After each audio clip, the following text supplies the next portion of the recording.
Hello, book lovers. I'm Kiki, and welcome back to my little corner on the internet. It is lovely to have you here. So, today we are going to figure out what I will be reading in May.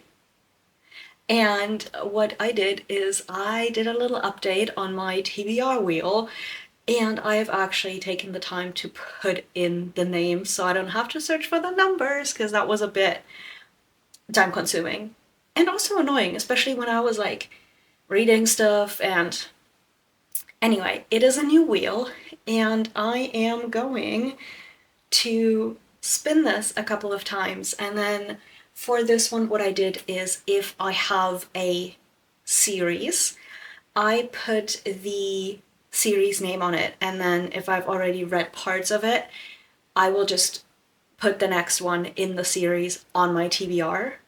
And I have standalones on there, but given that I only have a few standalones left, really, it's mostly series. Let's be completely honest. I think there are a handful of series that I have, or a handful of books that I have left off of this wheel, mainly because I know that I'm not really planning on reading those right now, or maybe even this year, because I am missing a book or the stuff like that. Because I have, for example, Foul Hard Huntsman by Chloe Gong, but I had technically ordered Foul Lady Fortune and the second book in the same order, and they canceled the first book for I don't know, whatever reason. And I will have to buy the first one to be able to read that series, so that is an example of what I've put off. But honestly, let's just start spinning this wheel and see where it gets me. I keep forgetting to put the volume down. Okay.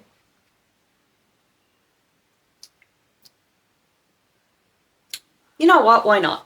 So I got Medusa's Sisters, which is by Lauren J. Aber, and this is basically.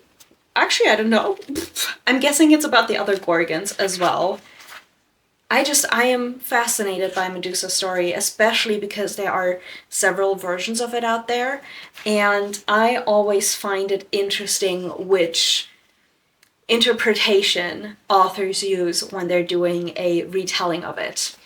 And something I can really appreciate is that in the beginning there's a cast of characters which like tells you who the different gods and goddesses and monsters are, and who, for example, like in Athens and Thebes, between the islands, etc.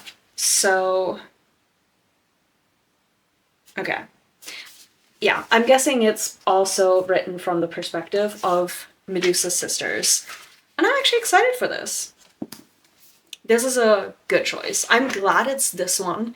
I am gonna say that if there is another Greek mythology retelling on the list that the wheel picks, I am probably gonna skip it because I don't want to overload myself with Greek mythology, especially because I will be reading Rick Riordan probably in between, and I just don't want to overload myself. But I am going to spin again and see what happens next. And it is Immortal Beloved, which is a series, and I have relatively recently reread the first book. I have these in German, so they are in translation. But in German, the second book looks like this, and I am actually quite excited about continuing this story because I feel like I may have read this before, but I'm not 100% certain. And I'm so confused because, yeah, if I read this, it was like 10, 15-ish years ago, and that's just forever ago. So, excited about this. Because I want to know where their story goes, right? This is not a bad start. I should not have said that. Why do I always say that? And then I'm like, ooh.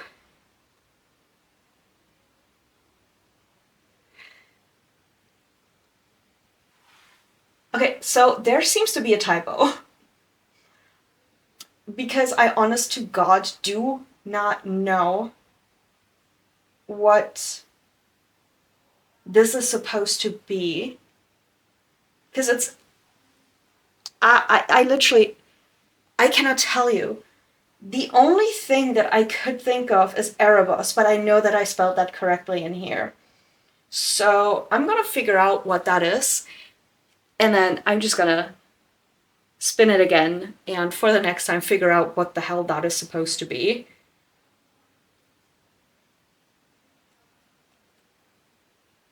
You know what, why not? So the book is Realmbreaker.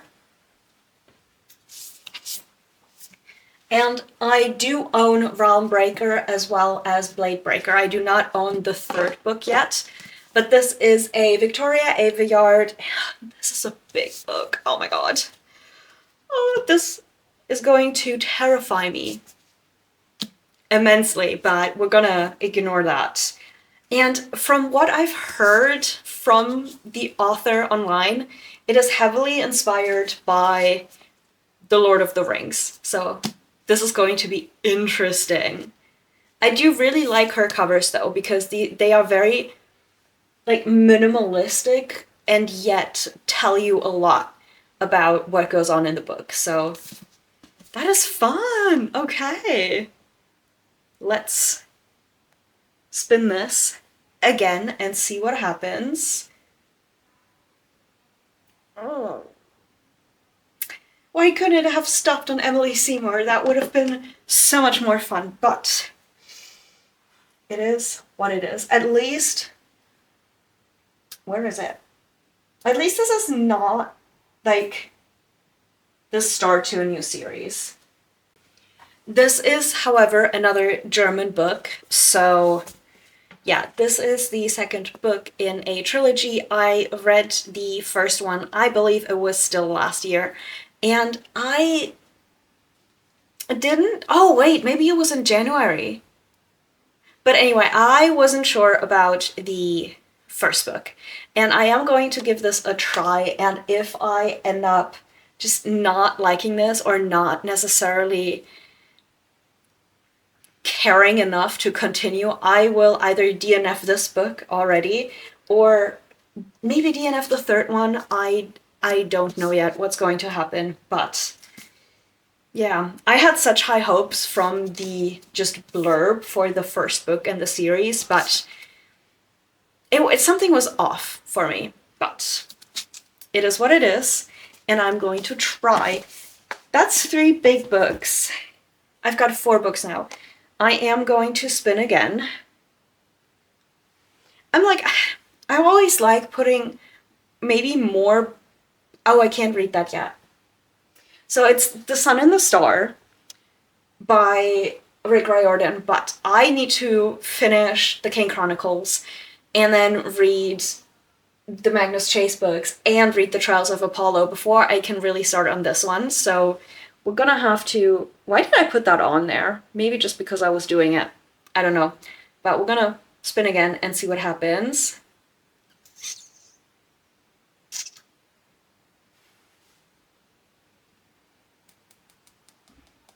Okay.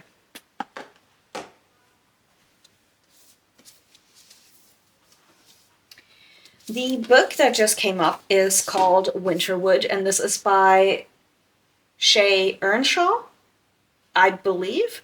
Love the cover. Don't really remember what the heck it was about. And I'm guessing this was definitely partially a cover buy, because I do really enjoy this cover. You know what? I will try it. Why not? I will put this on there. I cannot tell you what it is about, though. Something about woods and like definitely something rooted in folklore. I don't know what folklore, but you know, I'll give it a try. And you know what? Let's spin this one more time, and then I will have 6 books. And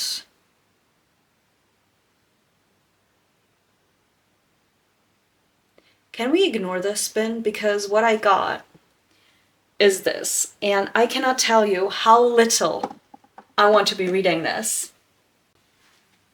Because it is this brick of a book. I have honestly been thinking about putting this off of my physical TBR because I actually have some of the books that are in here as the Penguin Classic, like, editions. And I'm not, like, if I read a classic, I want every classic to count. So, instead of putting Jane Austen's 7 novels on there, I am going to put just Pride and Prejudice by Jane Austen onto my TBR because I need to read it anyway. It maybe didn't get picked directly, but I'm gonna count it because why not? Yeah, I'm gonna count it. It's fine. And I need to get back into reading classics because I want to get through them. But now it's unbalanced. I'm gonna spin again. I'm just really, I don't know how many books to actually put on here. Oh, shoot. I'm always like when I do these, and then I'm like, why did I put this on? Because now it's the Inheritance games, and I only own the second book in the trilogy, which means that I would have to buy the first book, and I don't know if I want to do that yet, so we're gonna spin again. We're gonna ignore this. It's my rules, okay?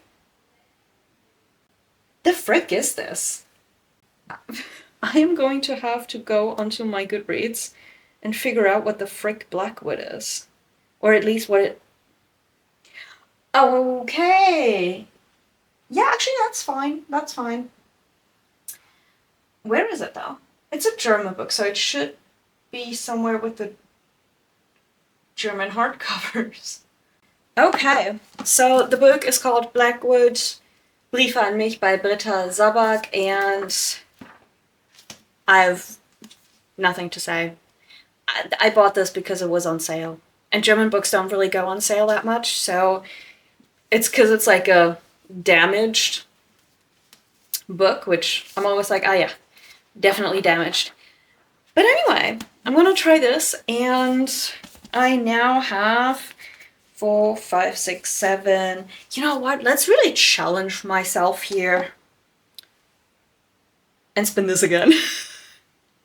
Does that make sense? No. Am I... Ooh. Given that I wanted to read that like a while ago anyway, that's not bad. Okay.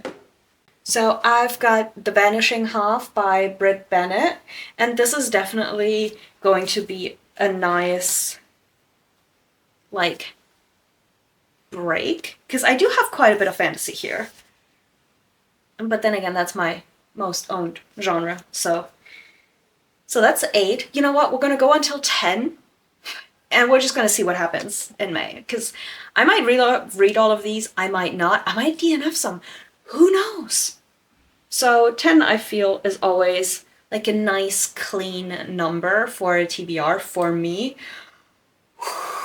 I really would not have wanted to restart the Bridge Kingdom. As much as I loved the verse book, I was just not in the mood for that. I'm so glad it did not land on it.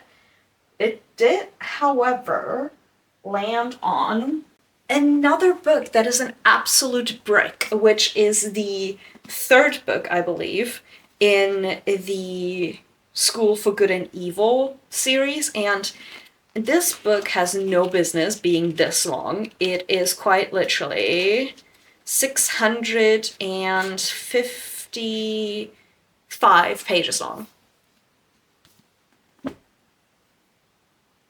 Oh well. So 1, 2, 3, 4, 5, 6, 7, 8, 9. Yes, okay. I thought I miscounted earlier, so let's do one more spin. And just see what happens. Nice.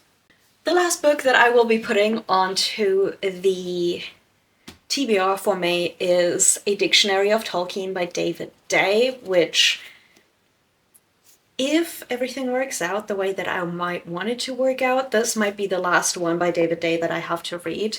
Although I'm not 100% sure yet. So we'll see. But who knows? Anyway, let's quickly recap. I'm actually liking this. Like, this is so much fun. Okay, so I've got, out of the 10, I've got 3 German books. Blackwood, which is basically letters to myself. Or letters to me, because I think she writes them to herself. I think that was like one of the things. Which is actually a standalone, a rare find. And then I've got the second book in a trilogy that I'm meh on, so we'll see how that works. And then we've also got the second in a trilogy, one that I enjoyed the first one very much. I was obsessed with the first one when I was like a teenager, so I cannot wait to actually read it and understand how the story continues, because I don't know. I also don't know how I managed to just like never continue a series back in the days. Very weird. But for my English books, I have got Realmbreaker by Victoria Aveyard, and this is the first one in a trilogy, so guess who's starting a new trilogy? Then I've got Medusa's Sisters by Lauren J. Baer, and I'm really excited. This I picked up sort of on a whim, and I'm excited to finally get to it. And yeah, I'm actually, out of all of the current like Greek mythology retellings that I have on my physical TBR, I'm happy that this one was the one that was picked. Then I've got Winterwood by Shay Earnshaw. No clue what it is about. Something about folklore. Probably going to be listening to folklore while reading this, because that just seems fitting. And this was probably a cover buy. I mean, I enjoyed the blurb when I read it, when I bought this, but we'll see what this actually is about. Then we've got one of my feared classics, Pride and Prejudice by Jane Austen. I feel like this might not be as bad as I am fearing it will be, because it is a Jane Austen, and out of all of the sort of classical authors, I'm most intrigued by Jane Austen. So very, very excited to actually finally pick this up. Then I have also got The Vanishing Half by Britt Bennett, which is about identical twins that run away at age 16 apparently, and that is going to be so interesting. Okay, nice. Excited to finally pick this up as well. Then a book that I'm actually kind of dreading, because I was sort of meh on the second book, and it's just way too long for what it is, which is the third book in the School for Good and Evil, The Last Ever After. So we'll see. And then last but not least, A Dictionary of Tolkien by David Day, which will hopefully just finish out the David Day companion books for me, because the more I read these, like, the more of them I read, the more annoyed I get by them, so maybe I'll DNF it. I don't know yet. We will see. But let me try to actually pick up this absolute monstrum of a pile of books, because why do I have so many big hardcovers on this? Oh god. Ugh. Like, this is ridiculous. What the frick? It terrifies me. Especially, how am I going to make a thumbnail out of this? This is going to be one heck of an arm workout, but yeah. I'm actually so happy with this new TBR wheel, because that was fun. Like, yes, I skipped a couple, but mostly for a really good reason. And it's my rules. It's my wheel, you know, I can do what I want, technically. Do I sometimes feel bad about it? Of course I do. But then again, I don't want to like, hate myself for it afterwards. If I had picked up Jane Austen's 7 novels, I would have absolutely despised myself. I'm going to take that off of the wheel, honestly. I'm going to take that off of my TBR. Probably. Yeah. So, damn. Thank you for watching. Hope you enjoyed. If you did, please consider giving it a thumbs up and maybe subscribing. I would love to have you here. You know, I'll continue doing these videos, and then hopefully finishing these books in other videos. And yeah, I hope to see you in the next one. Bye!